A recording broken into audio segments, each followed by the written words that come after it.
போதையில்லா தமிழகத்தை உருவாக்க வேண்டும் என்ற கோரிக்கை வலுத்து வரும் நிலையில் கோவை மற்றும் சென்னையில் போதைப்பொருள் தொடர்பாக அரவிந்த் என்பவர் மீது பல்வேறு குற்றச்சாட்டுகள் முன்வைக்கப்பட்டுள்ளது.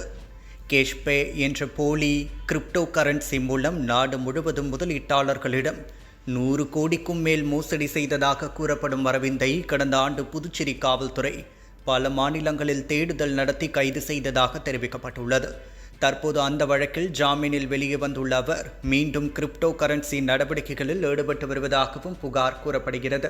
இதனிடையே கோவை மற்றும் சென்னையில் உள்ள பார், பப் மற்றும் நட்சத்திர ஹோட்டல்களில் அரவிந்த் சுற்றி வருவதாகவும் மெத்தபெட்டமைன் உள்ளிட்ட போதைப் பொருட்கள் பயன்படுத்துவதாகவும் அவற்றை மற்றவர்களுக்கும் விற்பனை செய்வதாகவும் பல்வேறு குற்றச்சாட்டுகள் முன்வைக்கப்பட்டுள்ளன.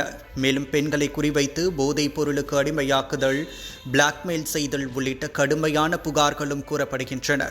அதேபோல் கிரிக்கெட் சூதாட்டத்திலும் அரவிந்த் ஈடுபட்டு வருவதாகவும் கோவையில் பல்வேறு இடங்களில் அதனை தொழில் போல் நடத்தி வருவதாகவும் குற்றச்சாட்டு எழுந்துள்ளது. மேலும் தனக்கு ஆளும் கட்சி மற்றும் உள்ளூர் முக்கிய நபர்களின் ஆதரவு இருப்பதாக அவர் கூறி வருவதாகவும் புகார்கள் தெரிவிக்கின்றன. இந்த குற்றச்சாட்டுகள் குறித்து காவல்துறை உரிய விசாரணை நடத்த வேண்டும் என்ற கோரிக்கை தற்போது வலுத்துள்ளது.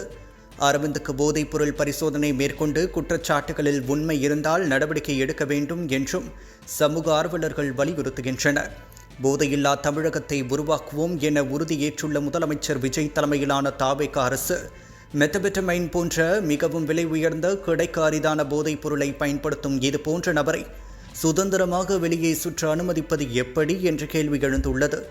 மேலும் அவரை விசாரித்தால் கோவை, சென்னை பகுதிகளுக்கு போதைப் பொருட்கள் எவ்வாறு வருகின்றன, கிரிப்டோ மோசடி பணம் எங்கு சென்றது, சூதாட்டத்தின் பின்னணியில் இருப்பவர்கள் யார் என்பது உள்ளிட்ட பல்வேறு கேள்விகளுக்கு விடை கிடைக்கலாம் என சமூக ஆர்வலர்கள் தெரிவிக்கின்றனர்.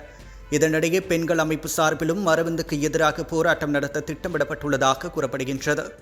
இந்த விவகாரத்தில் தமிழ்நாடு காவல்துறை உரிய விசாரணை நடத்தி உண்மை நிலையை வெளிக்கொண்டு வர வேண்டும் என்ற எதிர்பார்ப்பு அதிகரித்துள்ளது.